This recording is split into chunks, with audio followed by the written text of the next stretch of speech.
In 1936, English paranormal investigator Maude Ffoulkes told the story of her own family's chilling, haunting legacy, perhaps the reason for her interest in and pursuit of her then unusual profession. Ffoulkes' grandfather was a man called John Chester Craven, a civil engineer living in Leeds with his wife Jane and children. The first two were sons called Alfred and William, followed by a daughter Eliza, then later others who were not involved in this story. Later to become William's only child, Ffoulkes described her grandfather as an unfeeling man who was concerned only with money and his work developing the British railroad system. Having no other interests outside of his profession, Craven also had a violent temper, which he usually kept in check. By the ages of 10 and 8, Alfred and William were quite unlike him in terms of their personalities. Alfred was later described to Ffoulkes by her grandmother as handsome, sensitive and charming, while she knew her father William to be clever, if a little too outspoken. The triggering incident for this chain of events occurred one day when Craven had been working for hours on the development of a new locomotive.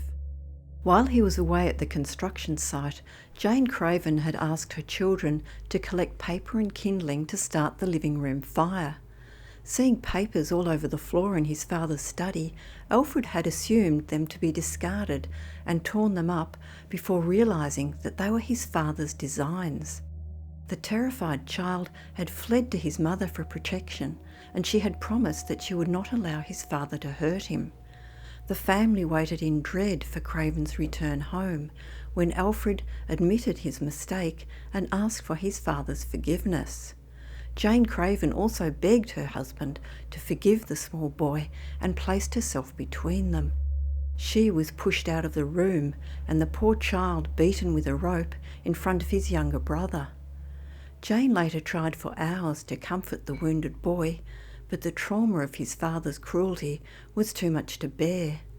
The next morning, Alfred's bed was empty. He had run away, and all trace of him was lost. On the 6th morning after his disappearance, the family was notified that he lay dying at a small country inn 12 miles away.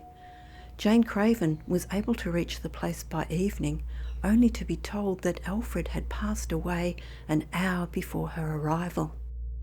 He had told the innkeeper's wife that he was unable to walk no more, having slept in woodland and eaten nothing but wild blackberries and turnips found in a field.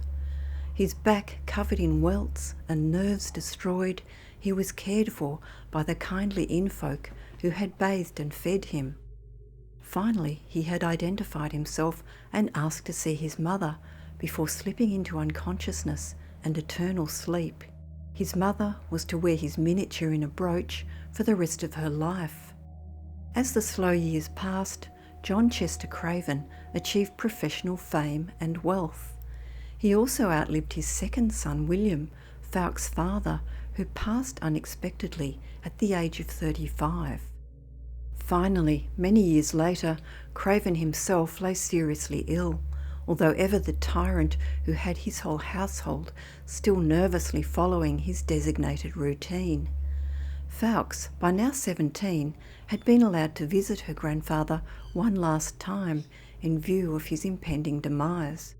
However, as she approached his bed and greeted her grandfather, she was met with a strange hostility. Acknowledging her as his son William's daughter, Craven raised himself on his elbow and pointed an accusing finger at her. He told her not to look at him with William's eyes and declared that he did not want her there. He ordered the teen to go away and tell William and Alfred that he forbade them to wait for him, declaring that he never saw such impudence. The maid called White, who had been reading the old man his favourite Bible passages, immediately took Ffoulkes aside, but declined to answer when she asked what her grandfather had meant. Finally, when pressed, she admitted that something was occurring at the man's deathbed night after night, which she would tell the girl about when he was gone. This finally occurred, and the next time Ffoulkes visited her grandparents' house, White kept her promise. She described the occurrences as the horriblest thing that had ever happened in the house. Ffoulkes' grandfather had been fetched away by Alfred's spirit, whom White described as that poor boy he mishandled so shamefully years ago. She also swore that Ffoulkes' father William had accompanied Alfred to be of support to him.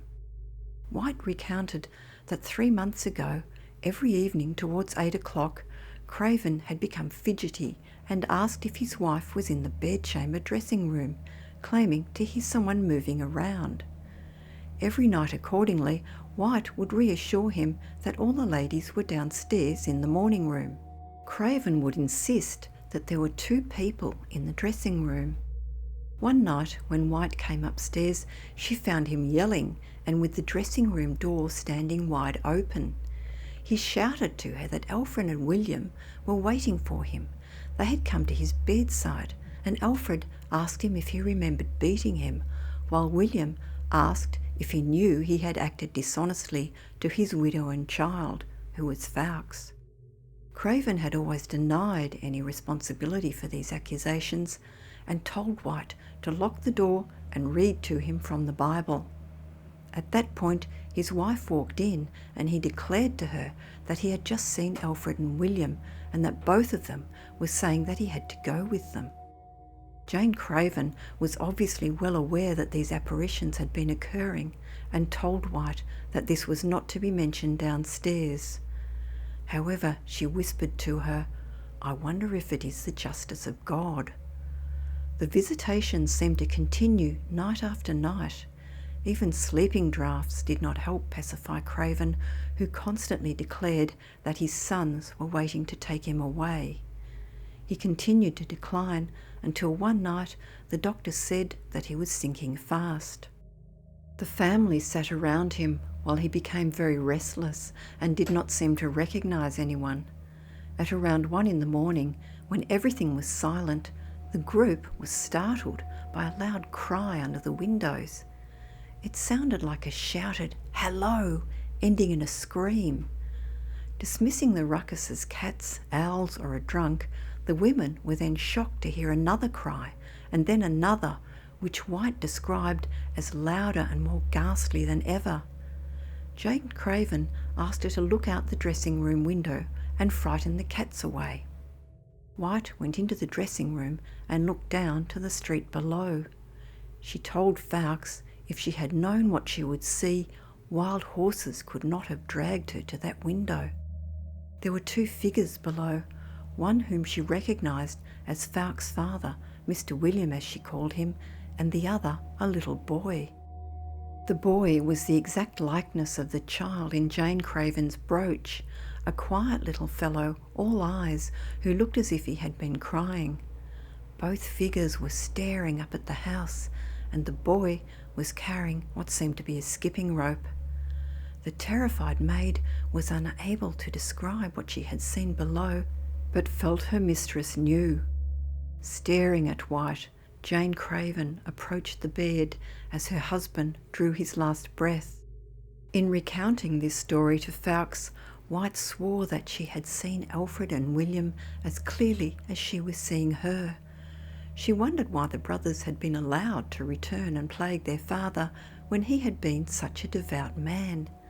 But there had been no doubt in her mind that Mr. Alfred and Mr. William had fetched their father away.